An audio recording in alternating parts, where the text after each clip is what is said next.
Today is Saturday, the 30th of October 2021, and this is the fourth session on mindfulness for beginners in English. I would like to warmly welcome, with permission, Venerable Bante Homagamu Dhamma Kusala Thero to today's program. And I would also like to warmly welcome all the participants joining via Zoom and Mixlr. I would like to invite Venerable Bante to kindly commence with the Dhamma talk for today's session. Thank you. Dear mindful friends, today before we go into the talk, I thought maybe we can spend 1 or 2 minutes with silence. We can keep ourselves silent and just pay attention to the present moment for a minute, because usually we come to these type of programs with a rush. So it is good that if we take some time to quiet ourselves and just take a minute to breathe. So during this time, we will stop doing anything. Instead, just close our eyes and pay attention that we are sitting. Pay attention to the present moment and just calmly notice what you feel. Maybe you will hear sounds, thoughts, various things will come. Just let them flow and just be aware that you are in the present moment. Just pay attention that you feel this flow kind of thing going on. So we will take 1 minute just to keep silent and just to be aware of ourselves.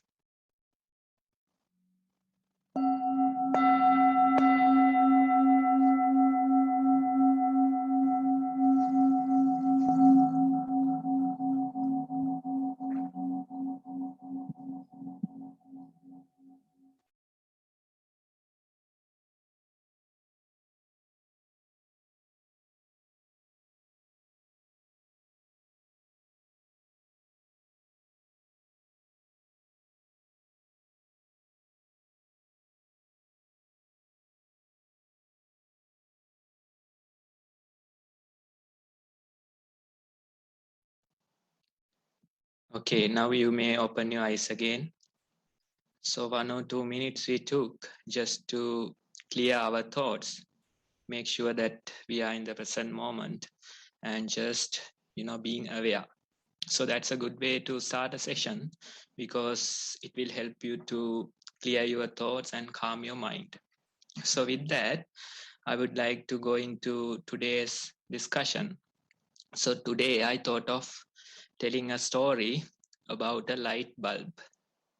Maybe we can call it the mess a light bulb has created, because this invention, some time back, there was this invention about the light bulb, and that led to series of changes in the scientific world. So early 19th century, when the light bulb wasn't invented, all the physics laws and the Newton was the king of physics world, and his equations were thriving at that time. But during early 19th century, the light bulb was invented. So after that invention, they came to know about some weird things about the behavior of the particles or the energy. So it came with the light bulb. Those inventions were found with the light bulb. So when they observe the behavior of the light bulb, they found some weird facts. So when they started, they thought that light was a wave. So that was the understanding at that time. So they thought that light behaves as a wave. But with the invention, they came to know that light is showing some other properties as well. The properties of particles light is showing.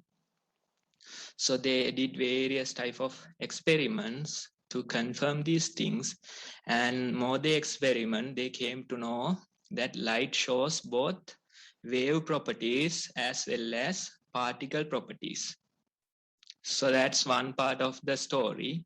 Then at that time, electron was considered as a particle.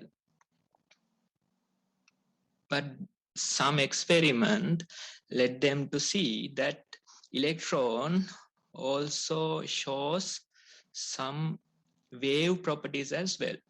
So the light was initially thought as wave, and it started showing particle properties, and the electron, which was understood as a particle, started showing wave properties.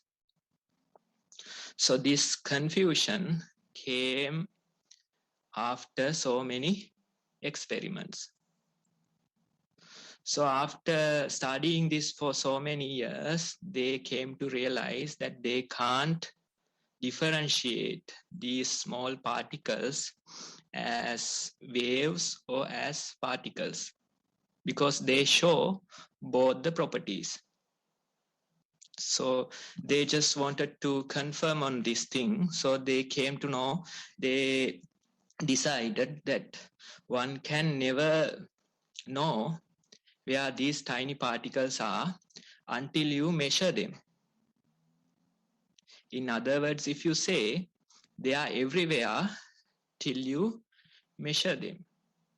So that's the nature they found.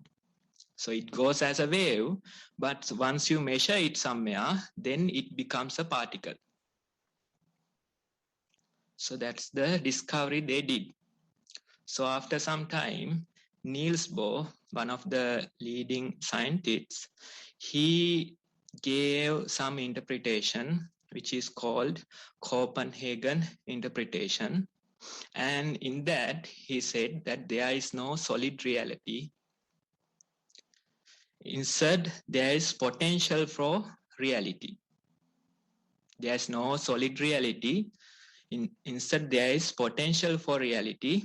And that potential becomes a reality once you pull back the curtain and look. Once you measure only, that potential becomes a reality. So that was the interpretation he gave after studying these particles for so many years. So behind the curtain, you can't really say that this is there. Instead, some potential is there. Once you open the curtain and look, you will see one thing or the other. So it is like a coin that is always rotating. Once you stop this rotation, it will either become head or tails. So that's the idea he gave. At that time, Albert Einstein was also a leading party in science. He didn't like this interpretation because that is changing all the beliefs that they had. With every fiber of his body, he hated this interpretation from Niels Bohr. So he once jokishly asked, so that means, does the moon cease to exist when I don't look at it? So when I don't look at the moon, does it cease to exist? That was his question to Niels Bohr, challenging this interpretation that he gave. So although Albert Einstein wanted to challenge this, he wanted to change this, after trying for so many years, maybe after trying for 50 years, he couldn't prove it wrong. So towards the end of his life, he was with frustration. He said that after trying for 50 years, I couldn't still reach near the truth of these particles. Although I tried, I couldn't reach somewhere even closer. So that was his last comment. So with time, maybe later generations of scientists, they were able to develop some equations, and they were able to prove that Niels Bohr's idea about the nature of reality is accurate. So they did some experiments in a lab and they proved that his idea was accurate. So current status, if you think in these quantum particles or in quantum mechanics, is Niels Bohr's idea. He's saying that there is no solid reality, instead only the potential for reality. Once you pull back the curtain and look, then it becomes a reality. So always in our surrounding, it's like a rotating coin. Once you stop that rotation and look, then only it will become a reality. It will either become head or tails. So this is the latest update in the area of quantum mechanics. So initially they thought that Newton was right, but after some time they realized about this weird behavior, and even spending so many time, maybe 100 or so years, they came to realize that you can't really give a definition to the nature of the reality. Instead, when you look only, it will become something solid. So with that idea, let's think about our practice. Now, when we pay attention, when we try to be mindful, we can see certain things are appearing from emptiness. Let's say maybe the sounds, maybe the thoughts, maybe your breath, maybe different bodily sensations, maybe various emotions are appearing from the empty space. If you pay attention to that, if you start paying your attention to something, then that thing will become vivid and colorful. Let's say you pay attention to one of the thoughts that appeared. As soon as you pay attention, then that thought will become vivid and colorful. If you don't pay attention, then it will vanish into nothingness again. So when we practice mindfulness, when we pay attention to the present moment, we can see certain things are appearing from nothingness and certain things are disappearing into nothingness. So that nature we can of course see. Once you pay attention only, they would become vivid and colorful. So when we practice, the experience that we share is somewhat closer to the interpretation that they had about quantum mechanics. The interpretation they had about the nature of the reality. So as mindful practitioners, within our mind, in our senses, we can see that this process is going on. Various sights, sounds, different sensations from your body, and maybe thoughts, emotions, they appear. If you hold on to something, if you grab something, then they will become a thing. They will become vivid and colorful. Then you will start storytelling about it. This is my thought. I thought like this. And you will start some story based on that. But if you don't pay attention, if you just let it go, then it will again vanish into the empty space. So that very experience, when we see things are appearing from this emptiness and things are vanishing into this emptiness, so your mind doesn't get moved by this process. Little by little, you understand, although these things appear, although they appear to be so real, after a while, they vanish into the emptiness. So more you see this change, more you see this behavior of our mind, more and more peaceful and calm you become. incrementally you become unmoved by this appearance or cessation. So that is the peace and happiness that we are talking about. Because if you see things as real, if you hold on to them, then that very action will create pain and suffering in you. But if you let them go, then you can maintain peace in your mind. So let's say some incident happened in your surrounding. So if you become aware about it, then that might create some difficulty in your mind, some trouble in your mind. But if you are not aware about it, then that won't harm peace in your mind. That won't create any trouble in your mind. So that very practice we are doing. More and more we try to be aware what is happening. More and more when we pay attention, then we will see certain things, they are appearing from the emptiness, and after a while they vanish into the emptiness. As mindful practitioners, without judgment, without going into a conclusion, we try to be with this process. We try to calmly observe this process that is happening in this moment. Although you try, you see, once in a while I get caught in a thought. Once in a while, I get lost in an emotion. Once in a while, I will start storytelling. But that is fine. After some time, maybe after a few minutes, you become aware that I got lost. You become aware that I started storytelling as usual.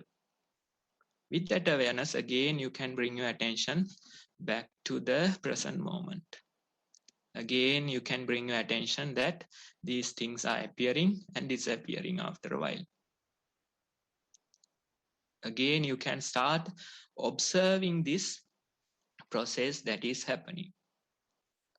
So when you observe it more and more, you realize if you try to be patient, if you stay without reacting, most of these things, they solve themselves. You don't have to get involved. Instead, these things, they just solve themselves. Maybe around 95% of the things that appear, things that become problems, get solved after 1 or 2 days. These problems, they solve themselves. So you just have to be patient. So certain things will come with much urgency. They will ask you to act right away, but you just put them on a waiting list and just calmly observe for a day or two. Maybe after 1 or 2 days, if it shows the same importance, then of course you can do something about it. But I guarantee you, after 1 or 2 days, you will realize even I can't remember the problem. Sometimes somebody else did the necessary things and the problem is solved. Sometimes with the new updates, there's no problem anymore. So maybe around 90 to 95% of the things are solving themselves. You just have to be patient. You just have to stay without reacting. It's like when you go through the customs, although you go with a rush, they say, stand behind the yellow line. You try to go towards the counter. You try to create this urgency, but they will not accept you. Instead, they will say that you just stand behind the yellow line. We will call you when we are ready. So these things in our life also, they come with such urgency. They come with such a rush. So when they come, when they try to push you into a decision, you just, pay attention. You just be patient and let them stay for a while. Tell them that just stand behind the yellow line. I will call you after a while. Acknowledge the problem and just let it be for a while. When you do that, most of the things, they solve themselves. And you will still maintain the peace and happiness in your heart. There might be occasions that you have to act, of course. I'm not denying that. But most of the things, although they come with such a rush, they solve themselves. So that's the idea I want to give. If you pay attention, if you measure something, then of course that will become vivid and colorful. But if you don't pay attention, if you just let them be, then that very process will help them to vanish into nothingness. So it is somewhat similar to quantum mechanics. When you look only, when you measure with your mind only, these things come into life. They become vivid and colorful. So that very process we observe when we practice mindfulness. We see certain things. When I start holding on to them, they become vivid and colorful. If I let them go, then they will vanish into nothingness. Even maybe some emotions, maybe some past trauma, they will come. You can't stop them from coming. Instead, let them come, welcome them, just acknowledge their presence and just let them be. If you do that, if you don't try to push them away, if you don't try to accept them, hug them, then they will stay for a while. And with time, most of them will disappear.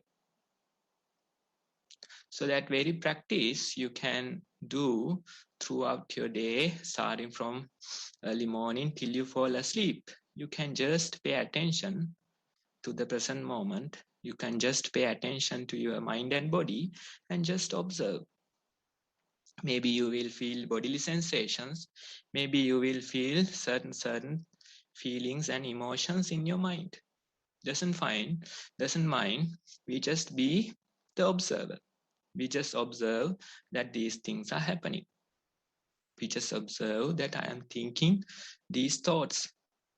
We just observe that I feel these emotions. Without deciding, without trying to rush anything, we just become the observer.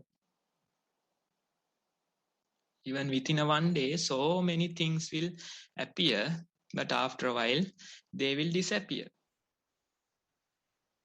It is said that in a day, on average, you will get around 70,000 thoughts in your mind. So imagine if you start acting on all of them, it is a never-ending process. Instead, if you observe patiently, if you just let them be, then after a while, they will vanish into emptiness. They will vanish and make space for the new thoughts. Those new thoughts will also disappear after a while. So this process is happening again and again. So 70,000 thoughts appear and disappear per day. Without jumping into conclusions, without judging, we just become the observer of this process. And when you become the observer more and more, you realize although these things appear, disappear, I am not so much moved by them. Instead, I just feel calm and peaceful in our mind. So that is the very idea of this practice.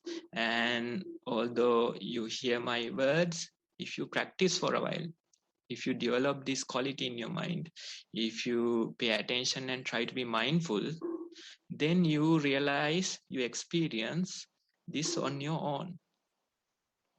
When you experience, that's the real way to develop your practice. More you experience, more you pay attention to the present moment, then more you realize about the process going in your mind and body. Certain things that are appearing and vanishing, you will feel. You will feel the thoughts that matters to you. You will feel what are the emotions that matters to you. So that identification we are doing. It is more like a self-discovery that we are doing. We discover ourselves. Usually the world's way is that discovering outside things. They want to discover the nature of the particles. They want to discover the nature of the light. Instead, they forget discovering themselves. Maybe they spend an entire lifetime discovering outside things, but they forget to discover themselves. As mindful practitioners, we pay attention to our mind and body, and we try to discover ourselves. So that is the very practice.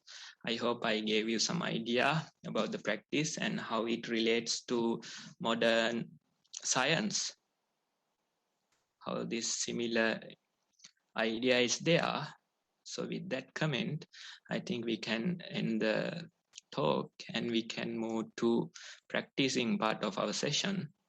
I know I started with some few minutes of mindful sitting. Now we will take some time to do a mindful walking session. Maybe around 5 minutes we will take for a mindful walk. So during this time, you just pay attention that you are walking.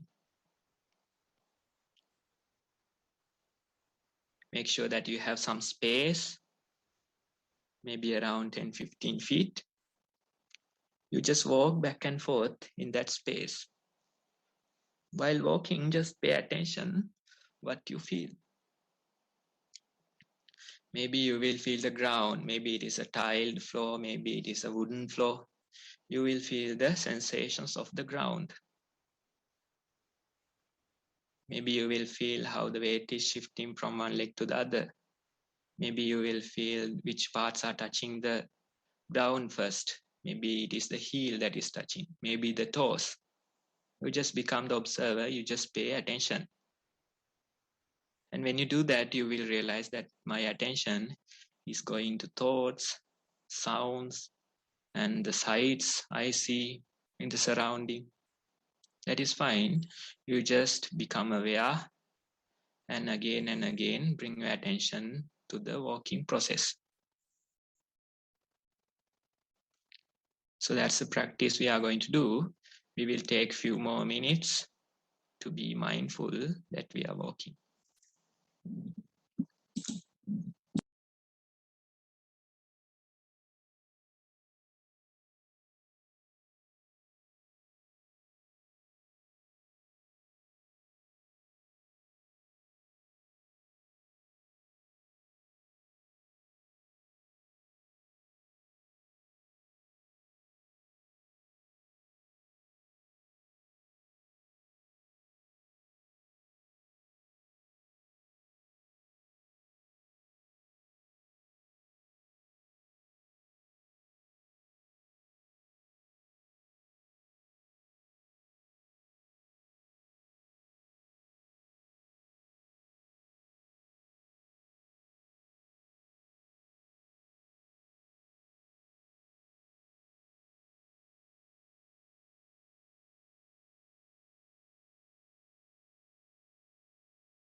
Okay, so that's our time for a mindful walk today. And you can come back to your seat. And I think Namanta is having some information regarding the reports and the practice. Yes, Bhante, thank you very much for that excellent talk and also the guided mindful walking practice for a few minutes. I feel all of us would have gained some insights from both. Now I would like to go through the beginner's guide to mindfulness. I will share it on the screen. Most of you will be aware of this. If there's anyone joining for the first time today, they will find this especially useful. There are two videos which we have prepared that you can use to become more familiar with mindful walking and mindful sitting. These are a few minutes each. And then once you are familiar with them, you can start allocating a few minutes every day. And we feel like 20 minutes to 40 minutes per session. And then you can do a mindful walking session for about 20 minutes, another 20 minutes of mindful sitting. And then you can follow this up for 4 or 5 days and gather about 2 hours of practice in mindful walking, another 2 hours of practice time in mindful sitting. This will give you the experience and the confidence to put down your sensations, experience, difficulties into a written format. Usually when you try to write down when you what you experience, it becomes more formidable in allowing you to understand what is happening. So we term this as a reflection report. So the third step is to describe what you felt during mindful sitting and walking. You can describe the texture of the ground, pressure points on the soles, how the body weight kept shifting, the rhythm involved in walking, all those things. And during mindful sitting, you can describe how you felt the breath, whether you felt emptiness or whether you felt any pains inside you coming from your body, like aches in the legs or something like that. You can describe in your own words, in your own style. There's no pressure to apply any particular style or format in this, just to be descriptive about what you're focusing on and any other difficulties you felt. Then there's the Google form and the email. You can use either of them. I will share this detail in the Zoom chat for you to collect the Google form and email details. You can use either of these to send us a report. And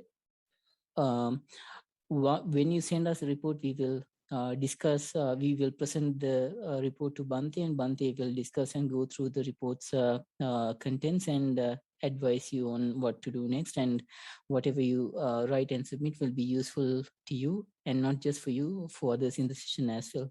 So this is highly encouraged, and this is one of the primary purposes of this session, to provide you, to encourage you and to guide you to submit these type of reports. Then you can join in for the session every Saturday, the same time. These are the advice on starting. I will stop sharing the screen. I will soon put the information in the Zoom chat. And I believe we have a report for today. I would now like to invite Sonali to commence reading the report for today. Thank you, Bhante. Avasarai Bhante. Thank you, Namanta. There is only one reflection report today, and it says, sitting practice. I'm aware of my breathing, sensing the air touching the inside of my nostrils as I breathe in and out. I observe how the sensation is subtle at the start of the in-breath and becomes more prominent before fading away again. There is a similar pattern of contact during the out-breath. thoughts arise and I am lost in the one after another. It feels like they become more and more prominent and demanding of my attention until they reach a crescendo. Suddenly, I am aware of a long out-breath. I observe the pressure of the cushion on my body, and I note the air touching my nostrils once more.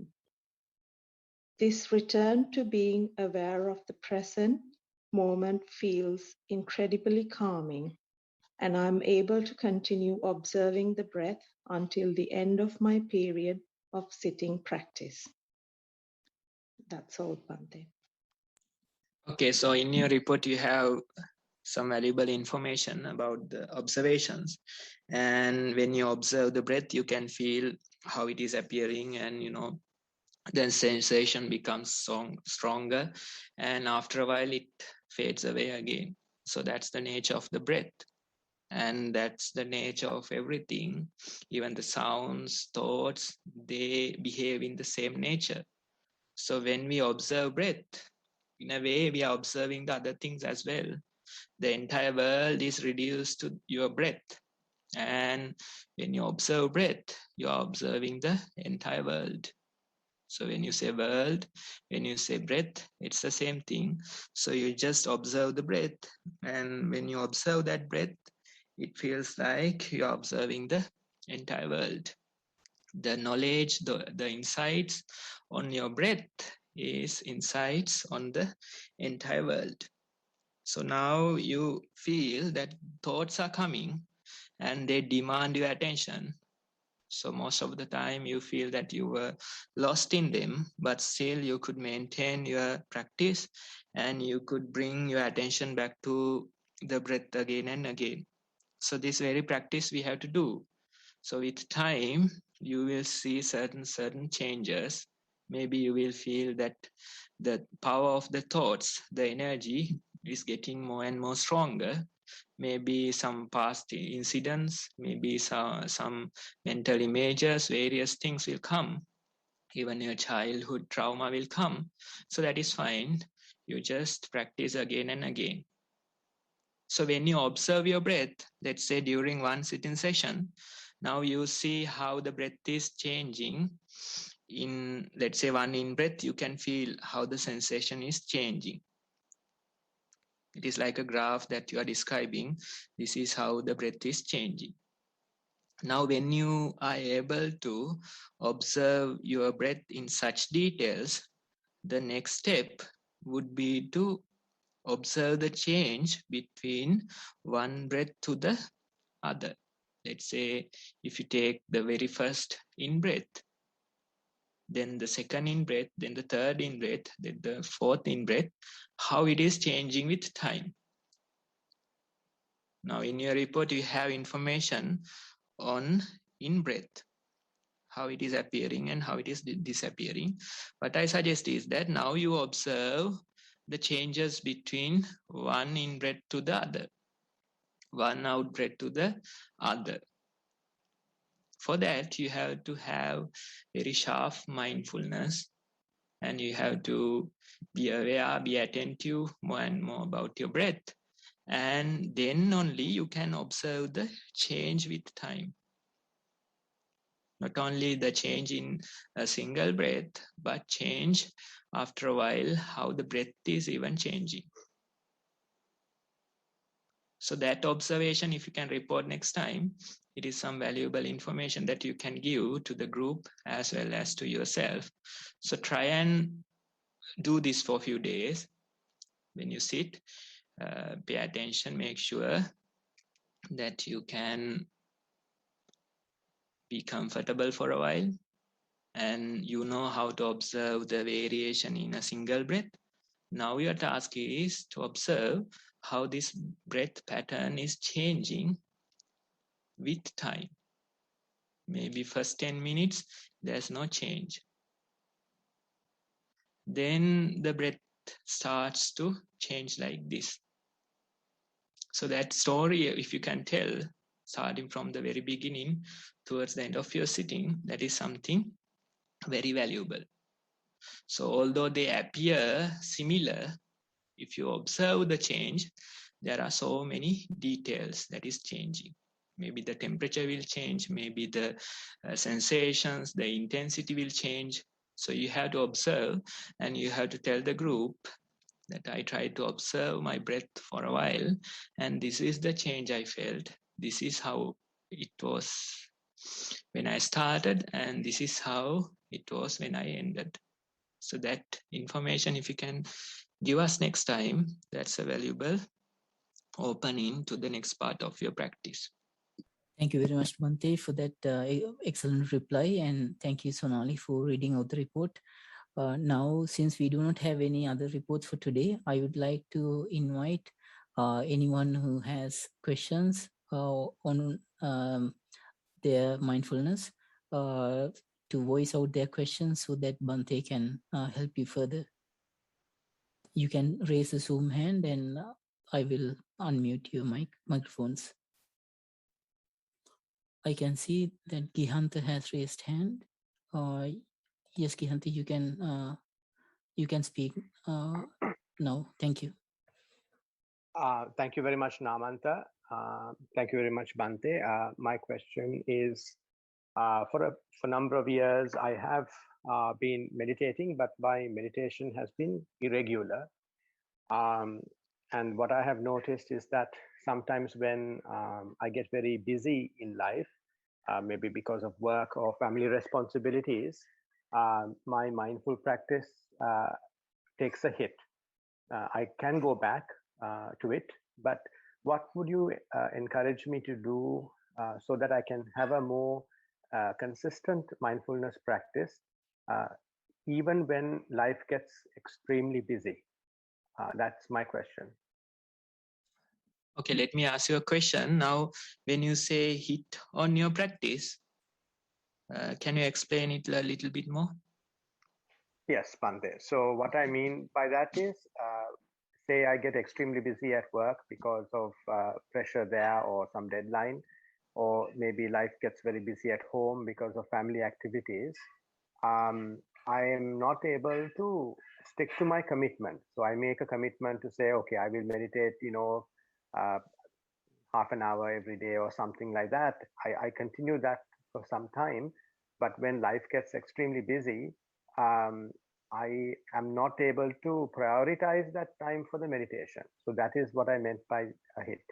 And so that's why the practice is irregular. Okay, right. Now, when you meditate as a layperson, if you have families, then if you have work, then of course I understand it's difficult to be consistent on your practice. Various issues, various problems will come. Always it will end up consuming your meditating hour.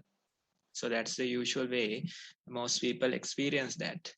But what you have to do is that you have to make sure that you are continuing your practice. Maybe there was like 1 month you were not able to meet that level that you wanted, but still you just wait for a while, and when the problems disappear, when you get some space, then again you come back to your meditation practice. So that is like observing your breath. When you observe your breath, you can't always keep observing it. In such various things will come and they demand your attention, and they will maybe, even for a few minutes, we get lost in the stories. We get lost in the future plans. But even after getting lost, even after maybe a few minutes, you become aware. Again, you start observing your breath. So that's the same thing, maybe in a larger scale. So you meditate, but when you get busy with work or family, then it's like, lost in thoughts. It's like lost in storytelling. But again, after a while, you can come back to the breath. You can start meditating again. So that same process that is happening inside you is happening in your outside life as well. So if you get discouraged that I can't, keep my attention with the breath, always it is getting lost in thoughts and stuff, then that's not the way. But instead, you become aware that thoughts are demanding my attention. I get lost in thoughts. Then after a while, you again come to your breath. Similarly, in your formal practice also, maybe due to work and family, sometime maybe 1 or 2 weeks, 1 month, 2 months, you are not able to meet your usual hours. But after that, you again come back to your meditation. Try to meet your usual number of hours, maybe 1 hour per day. The formal practice, of course, we are talking about. So that's one aspect I would like to point out. So when you get lost, similarly, you come to breath. Maybe you get lost in your life as well. Then again, you come to meditation again. It's like returning to your primary object. So that's one aspect. Then the other thing is that although you don't get to do your formal hours, still you can meditate during your day-to-day life as well. For that, you have to replace your word meditation with mindfulness. When you do that, you just have to be attentive about the activities that you do. Maybe you are struggling with a problem at work or home. Just, be aware that I'm in this mess. Just be aware that I'm running somewhere with a rush. So that awareness is what we are practicing. Of course, if you do certain hours of formal meditation, that helps, that creates some kind of a peace and calming state of mind, that I agree. Still, if you change the definition of your meditation, you can say, instead of meditation, I try to be mindful. When it comes to mindfulness, there is no limit. There is no time constraint. Instead, whenever you are aware, you can become mindful.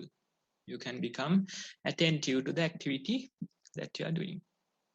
So in a way, meditation is living. If you know how to live, you are meditating. If you know how to live your life, you are meditating. So that's what we want to focus on. Living, by living, I mean you pay attention to whatever the activity that you are doing, you become aware of it. When you do that, you realize that I can't stay focused. I can't pay attention for a long period. Maybe after a few minutes, you get lost. Maybe even after 15, 20 minutes, it reminds again. That is fine. But again and again, you keep that reminder in you. You keep reminding yourself. And when you do like that, then with time, you realize that even during day-to-day activities, you can be mindful. You can meditate. In a way, you start living your life. So most people, it is said based on the research that 47% of the time we are lost in our mind. We are not attentive. So that means 47 means almost 50% of our lives we are not in the present moment. Instead, we are lost somewhere. So if we reduce that amount even by 1 or 2%, then we start living more and more. So that's the idea. I understand your comment is more about the formal meditation, but still you can change the definition of the meditation. Use that word mindfulness instead of meditation. And with that, you realize that it's a way of life. It's a lifestyle that you have to introduce into your life. So I hope I answered your question. Bhante, it's a complete answer. Thank you so much. I really appreciate it. It's very useful. My final question is what do you suggest is the minimum number of hours or minimum number of minutes that one should be meditating daily to begin with? Right, the formal meditation you are referring to again. So that, let's say... That's right, Tom.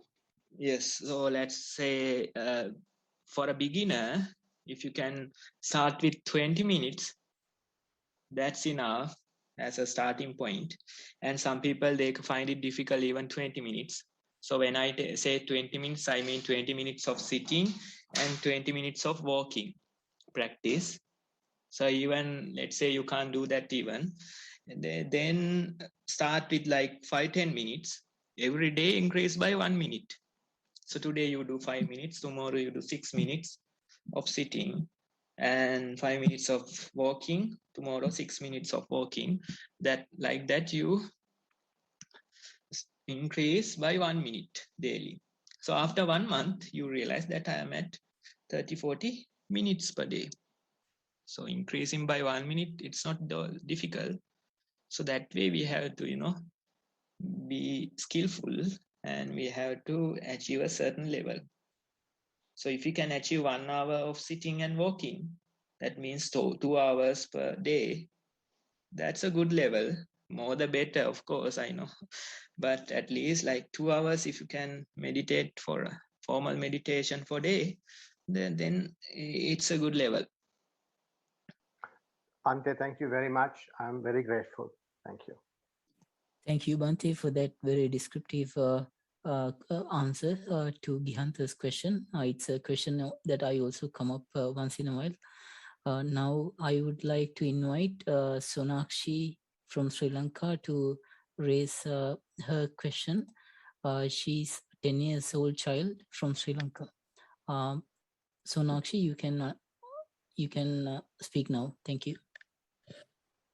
Are there any separate sessions for kids mindful sessions? Yes, that's a good question.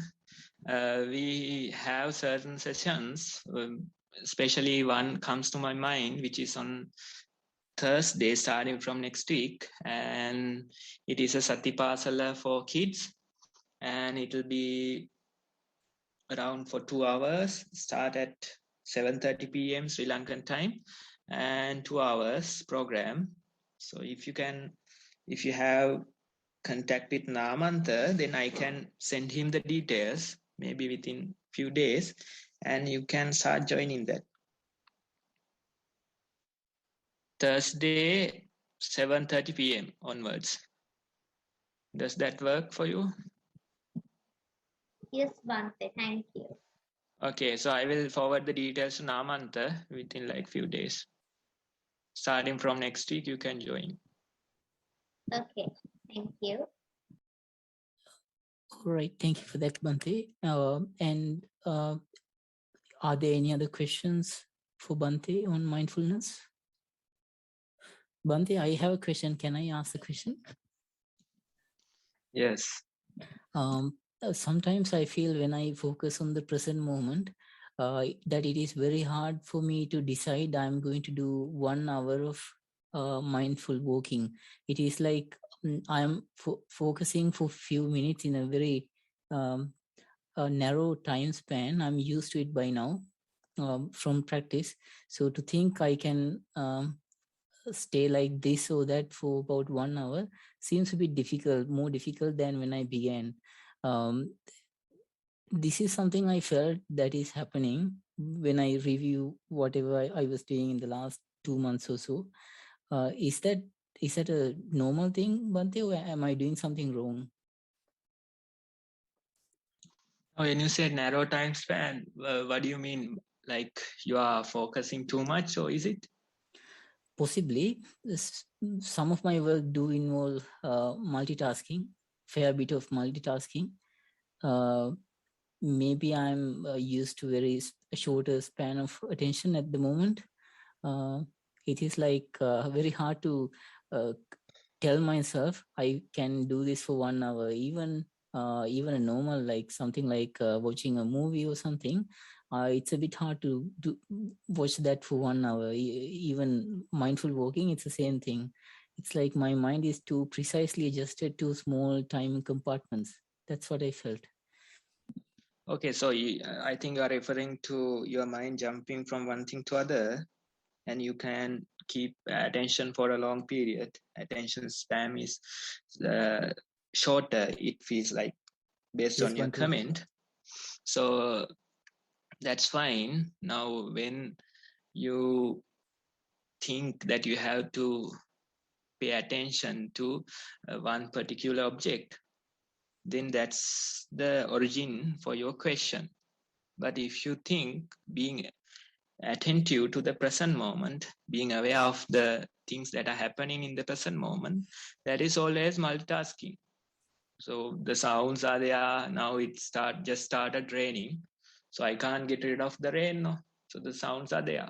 Then the sights are there. Then the thoughts are there. Bodily sensations are there. So it's a combination that we call the present moment. It's a combination. So your question is valid. If you think you just have to become aware, you just have to keep attention with your body or the breath, then it is valid. But if you just stay with the flow, if you just be aware about this process, then of course it is shifting here and there. Your mind is jumping here and there. If you try to fix your attention only on a single object for a long period, that is a source of headache. If you really focus and try to stay there, after a while you'll get a headache. So that's usual because you try to focus so much. But the natural way is that it is always jumping. You have to become aware that it is jumping, and you have to bring it back again to your primary object or the breath. When you accept that nature, when you accept that change, it is not so hard. But if you think you have to pay attention to a particular object for a long period, then that's difficult. That will create some trouble in you. And if you just let it flow and just become the observer of this process that is happening. So the breath is there, the sounds appear, the thoughts appear, again, breath you feel, that type of a process I'm talking. So when you pay attention to that process, it is not so much difficult. Instead, you just become the observer of the things that are happening in the present moment. So that's the idea of the practice. And if you develop in that manner, you realize sometimes certain periods, the attention span getting longer. Sometimes the attention span is getting shorter. It goes on cycles, like, every few months, you feel this type of a change. And that change is most welcome. You can't prevent it. It is happening. So certain periods you feel that you are able to maintain attention for a long period. Certain times you feel that your attention is shorter. Attention span is shorter. So that's fine. That's how it is changing always. So when we practice, we welcome this change. And when you welcome that, it won't create trouble in your mind. So I hope I gave an answer to your question. Yes, Bante, I think Bante gave touched the very right point of the problem, because in my mind it was there that I had to watch the breath for 1 hour, and subconsciously I felt, as Bante described, that I was resisting it. But when Bante is saying, allow yourself to move away from the breath, and it is fine to move away, then I feel like, okay, it is okay now to be doing that for 1 hour. Yes, it is very subtle and very deep advice from Bante. Thank you so much, Bante.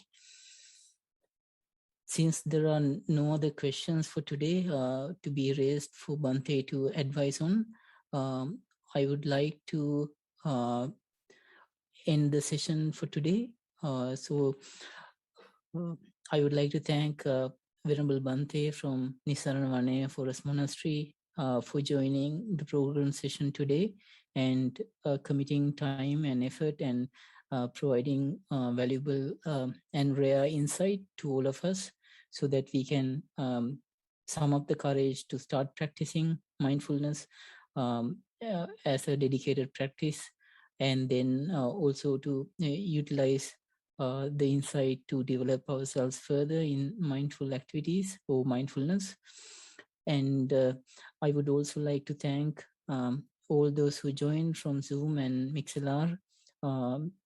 dedicating your time and energy on a Saturday to a worthy cause. Thank you so much, everyone, for participating today. And with that, if you have the end, it is the end of session on mindfulness. But if you have any other questions on the program itself or any comments, feel free to raise hand and let us know. I would also like to point out that in this program, on the very first session, there was a limit of 100 participants, but by now that limit has been extended. Now we can host the program for up to 500 participants. So if you have any friends who might have thought there is a limit on the number of participants to take part in the program, please let them know that there's no such limit by now. So from the second session onwards, it was always able to support up to 500 participants. This is one thing I wanted to mention. Please pass on the message to anyone who might be staying away from the program thinking this. Okay, there are two other, there is one other announcement I need to make, and that is on Nissarana Vanaya. There is the Nissarana Vanaya website, which I will share with you now, where you can, this is Nissarana Vanaya, Mithirigala Nissarana Vanaya website, where you can go and have a look about all the details and program details. It is nissarana.lk. If you're interested in reading books or articles or audios and videos, you can go to these sections and check them out.